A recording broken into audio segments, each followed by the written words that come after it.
आसाम रायजोनि गुबुन गुबुन ओनसोलजों लोगोसे बिटिसि ओनसोलावबो फरायसालिफोरा सरकारि जायैनि अनजिमाया खम नङा, जायनि जाहोनाव फरायसालिफोरनि थासारिफोराबो गोबां गाज्रि हालोदाव गोग्लैसोनानै दङ।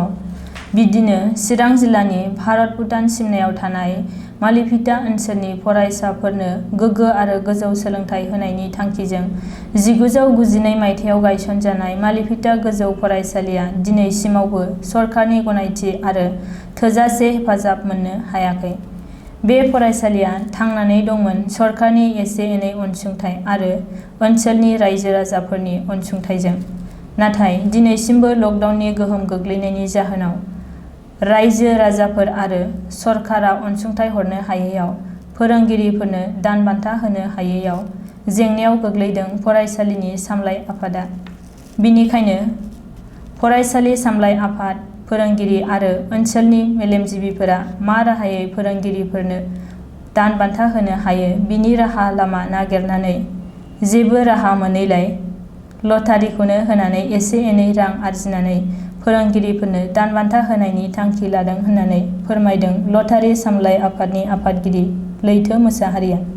स्पेसियेलि जोंनि जे लटारि होनायनि थांखि, बियो जोंनि मालिभिटा गोजौ फरायसालिया दासिमाव 8 मास जाबाय। जेबो सेलारि गैया, थाइसेबो फोरोंगिरिफोरनो सा खरसबो होनो हायाखै।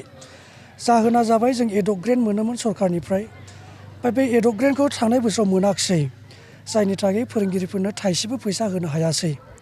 दा बेखायनो जोंनि दाखालिसो कमिटि, स्कुल कमिटि, फोरोंगिरि स्टाफ आरो कय एकजन इन्टेलेक्सुयेलफोरखौ लानानै मा राहायै बे सेलारिफोरखौ टिचारफोरनो होनो हानो बेनि मोनसे जथुमा खालामबाय। आरो बे जथुमायावनो जोंनि इन्टेलेक्सुयेलफ्रा जोंखौ परामर्श होबायदि लटारिखौनो होनानै एसे एनै खस्थ' खालामनानै एसेसो इनकाम खालामनानै बेजोंनो फोरोंगिरिफोरनि थाखाय सेलारि होनो हानाय राहा खालामदोनि।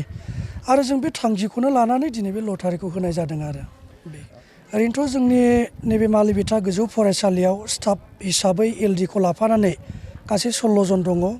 बड मिडियाम आरो जोंहा एसामिस मिडियामबो दङ।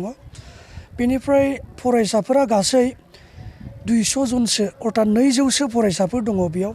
खारन नैबे एरियायाव जेसेबांनाखि फरायसाफोर जोंनि मालिभिटा, ओरै जोंहा मालिभिटा सेरावनो जनता, आनन्द, बिथिनि, बे जेसेबांनाखि गामिफोर दङ, गासै 60थासो गामिफोर दङ बे एरियायाव।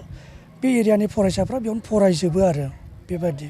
ओरैनोथ' नुहुरनायाव जोंनि रायजोफ्रा एबा जोंनि मानसिफोरा जोंखौ बारा मदद खालामनाय नङाबो जानो हागौ बे बिथिङाव। खिन्थु सोरबा गांसे लानायनि जे बेनि भेलु, बेनो जोंनि फोरोंगिरिफोरखौ मदद खालामगोन, थुलुंगा होगोन। जोंनि फोरोंगिरिफ्रा दिनैसिम 8 मास जाबाय, सेलारि थाइसेबो गैया बेस्राफोर। ओरैनो क्लासाव फैयो, फोरोङो, थाङो।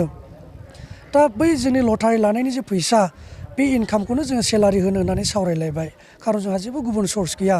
बेखायनो रायजो राजाफ्रा जुदि मदद होनानै जोंखौ अनखाङोब्ला, लटारिफोरखौ लालायोब्ला, थारैनो जोंनि फोरोंगिरिफोरखौ गिदिर थुलुंगा होनाय जागोन आरो समाजनि खामानि मावनो थाखाय एसेब्लाबो फोरोंगिरिफ्रा थुलुंगा मोनगोन होननानै जोंहा फोथायनाय दङ आरो।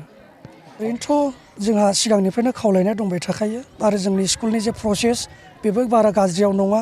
थिग मथे नै एबार जोंहा जे एकर्डनि थ्रुयै मोनसे दफा फैदोंमोन, जों बेखौ गोबां फोथायदों आरो बे दफानि गेजेरजोंनो जोंनि फरायसालिया थांफाथारगोन।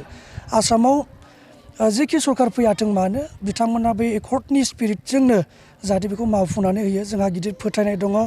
आरो जों आसा खालामो खुब सम्भब बांद्राय गोबाव नङाब्लाबो बोसोरनैसिमावनो जोंनि खस्थ'नि फिथाइखौ जों मोनगोन होननानै जोंहा फोथायनाय दङ आरो। बे लटारि फाननायनि अनलाइननिथ' बिदि राहा लायाखै जोङो। खिन्थु सोरबाफोर जुदि लानो गोसोब्ला जों कन्टेक्ट नाम्बारखौ होगोन, होखाबायबो जोङो अलरेडि। आरो नोंथांमोननि चेनेलनोबो जोङो हरगोन, नोंथांमोनाबो बेखौ होदो। बेयाव कन्टेक्ट खालामनानै जाहाथे बिथांमोना जोंनिसिम कन्टेक्ट खालामो आरो जों जे जायगायाव थांनांगौ बेयावनो थांनानै जों लटारिखौ हैगोन आरो। बेबादि सुबिदाखौ लानाय जादों। जोंनि खेलाखौ मालिभिटा फरायसालिनि कम्पाउन्डआवनो 19 मेआव होनो थाखाय जोङो सानलायलायबाय। आरो जोङो बेखौ फोसावनायखौ, रिजाल्टखौ फोसावनायखौ बेबादिनो जोंनिनो माखासे रादाबफोर, पिएन रादाब, बड'लेण्ड रादाब आरो बेबादिनो जों फेसबुक, वाट्सएपनि गेजेरजों शेयार खालामनाय आरो जोंनि जे जायगाफोर, ओनसोलफोर जेराव लटारिखौ लागोन, जों बेफोराव बै रिजाल्ट शिटखौ दोगथाबहैनानै जोङो फोसावगोन, जों बिदि डिसकास खालामखाबाय आरो।